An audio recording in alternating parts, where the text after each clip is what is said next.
দার্জিলিংয়ের কাছাকাছি মোটামুটি চলে এসেছি। দেখতেই পাচ্ছেন এখানে প্রচণ্ড পরিমাণে ফগ রয়েছে। ফগ না মেঘ কি বুঝতে পারছি না। ঠান্ডাটা ভালোই, বাম্পার ঠান্ডা রয়েছে এখানে। তা সবারই মোটামুটি একটু ভমিটিং ভাব রয়েছে, বলছে একটু দাঁড়ানোর জন্য, নাহলে শরীরটা ঠিক মানে জুতের লাগছে না আর কি। মানে এখন সব জল খাচ্ছে, যে যার নিজে একটু রেস্ট নিচ্ছে, রিল্যাক্স করছে। আমিও একটু রিল্যাক্স করছি এখানে দাঁড়িয়ে একটুখানি পাহাড়ে প্রকৃতির পরিবেশের মধ্যে। সঙ্গে থাকুন, নতুন ব্লগ। এখানে সব এখন একটু রেস্ট নিচ্ছে গাড়ি দাঁড় করিয়ে। অনেকক্ষণ ধকল আর সহ্য হচ্ছে না এদের। যতটা হাসি করে ফটো তুলছে, একটু আগে মুখটা যা ছিল এদের চিন্তার বাইরে। কি অবস্থা তো সত্যিকারে। কই একটু ফেসটা দেখা না, একটু ফেসটা দেখা না। কি অবস্থা ভিতর থেকে নাকি ফটো তুলবে। এই গাইস, রাস্তাটা অনেকটা উঁচু। সামনে মিঠুন চক্রবর্তী ট্রলি নিয়ে টানছে। এই যে আমার ভাই, আমরা কোনো হাল ছাড়ছি না, এগোবই। ওই কত দূর? ওই আমাদের হোটেল এসে গেছে, গেছি ভাই, ম্যাজিস্ট্রিক। আগে हम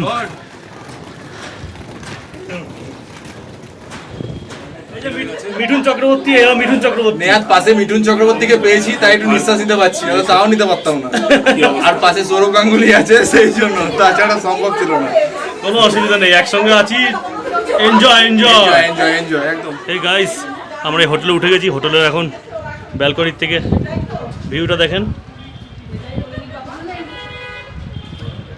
গ্রুপের সব থেকে ছোট মানুষ সবার আগে বসে পড়েছে, খিদে আর সহ্য করতে পারছে না।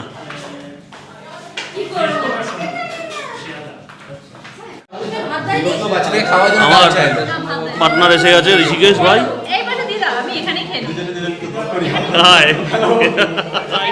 ড্রাই ফিশ পরিবেশন করে দিচ্ছে। আমাদের একটু খেয়াল রাখিস। আবার আসবে তো? হ্যাঁ, কোনো ব্যাপার না, দাও না।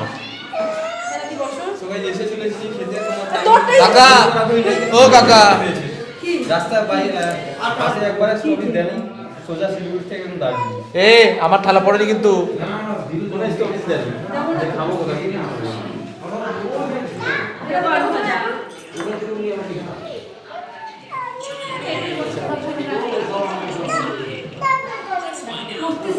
নিখিলেশকে দেখো, জিজ্ঞাসা করে খাবে কিনা।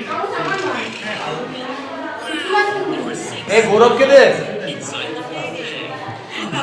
গৌরব তার ফেভারিট আইটেম।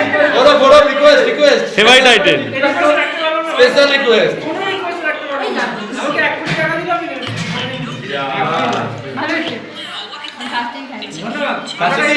আমার প্লেট চলে এসেছে। নষ্ট হয়ে যায়নি তো?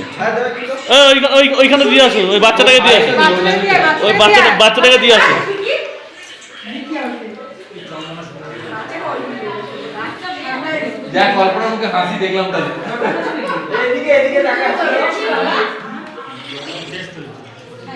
গরম ভাত, একটা তরকারি আছে স্কোয়াশের খুব সম্ভবত, তার সঙ্গে আলু ভাজা, ডিম, ডাল, আর তার সঙ্গে আমাদের কলকাতার শুটকি মাছ। এই খাওয়া দাওয়া করে উঠলাম, এখন ব্যালকনিতে দাঁড়িয়ে আছি। আমাদের এই হোটেলের ব্যালকনিতে দাঁড়িয়ে আছি। সুন্দর রোদ্দুর উঠেছে, আকাশটা আস্তে আস্তে পরিষ্কার হলে ভিউটা আরও সুন্দর আসবে। এলো দার্জিলিংয়ের রেল স্টেশন, ছোট টয় ট্রেন চলে দার্জিলিংয়ের স্টেশনে। ইঞ্জিন পুরো গরম হয়ে গেছে।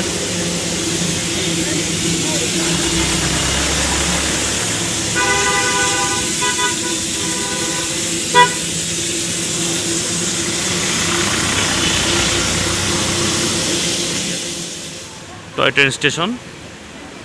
আমরা সন্ধ্যাবেলা একটু হাঁটতে বেরিয়েছি সবাই। এখানে টয় ট্রেন দাঁড়িয়ে রয়েছে, এখন রাত হয়ে গেছে, এখন আর টয় ট্রেন চলে না এই রাস্তায়। স্টেশনটা খুব সুন্দর, অন্যরকম পুরো। এর আগে দার্জিলিং এসেছি, কিন্তু টয় ট্রেন স্টেশন দেখা হয়নি, এই ফার্স্ট টাইম দেখা। আমরা এখন সবাই মিলে পুরো গ্রুপের মধ্যে কিছুজন আলাদা হয়ে গেছে, আর আমরা সব যারা রয়েছি একসঙ্গে সব বেরিয়েছি। এই যে আমাদের দিদি, শাশ্বত দিদি, গৌরব দা, এই যে বিকি, হ্যালো। হাঁটতে বেরিয়েছি।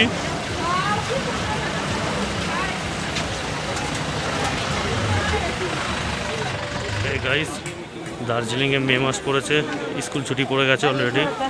ভিড় দেখেন আপনারা কীরকম। মেলে রোডে ঘুরছি এখন, কাতারে কাতারে লোকের ভিড়, মনে হচ্ছে পুজো লেগেছে। প্রচুর দোকানপাট এখানে, প্রচুর মার্কেট। যেহেতু আমাদের গ্রুপ মিট, তাই হুট করে প্রোগ্রাম করে চলে এসেছি।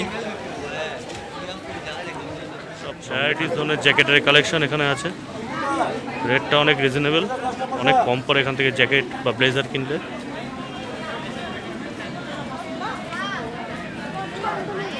আমাদের আরও সব রয়েছে, কিন্তু সব পিছিয়ে পড়েছে।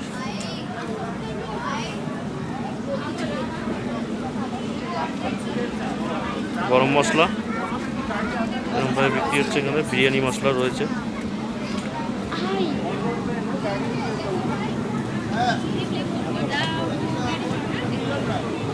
গার্মেন্টসের খুব ভালো কালেকশন, দেখে যা মনে হচ্ছে এখানে গার্মেন্টসেরই পুরো বাজার।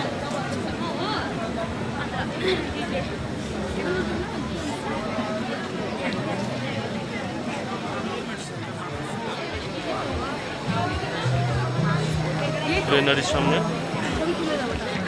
এখানে প্রচুর ভিড়, এখানে লোকে প্রচুর পরিমাণে ফটো তুলে দার্জিলিং আসলে।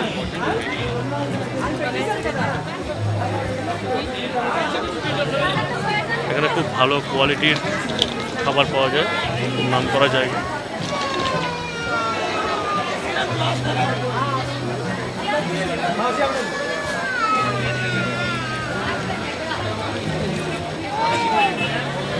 দার্জিলিংয়ের বড় চায়ের স্টল।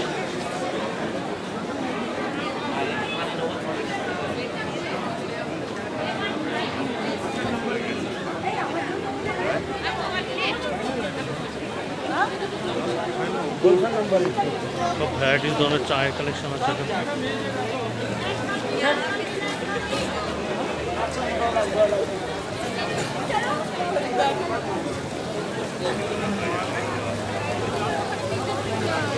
এই হলো মেলে চলে এসেছি আমরা, পুরো মেলের টপে। এখন পয়েন্টটায় যেতে হবে মেন। সব কোথায় গেছে কাউকে খুঁজে পাচ্ছি না, প্রচুর লোকের ভিড়।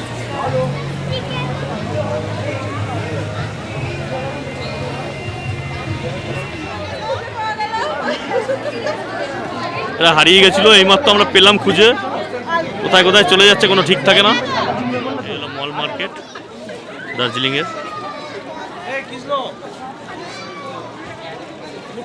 পুরো মার্কেটিং করার জায়গা আছে, তো ওই সাইডের থেকে এই সাইডের ভিড়টা অনেকটা কম। এটা নিচের দিকে নামতে হবে, কিন্তু ওঠার সময় আবার কষ্ট।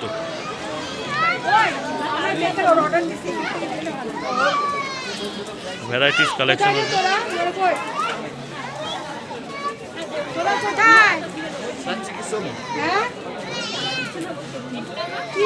কোথায়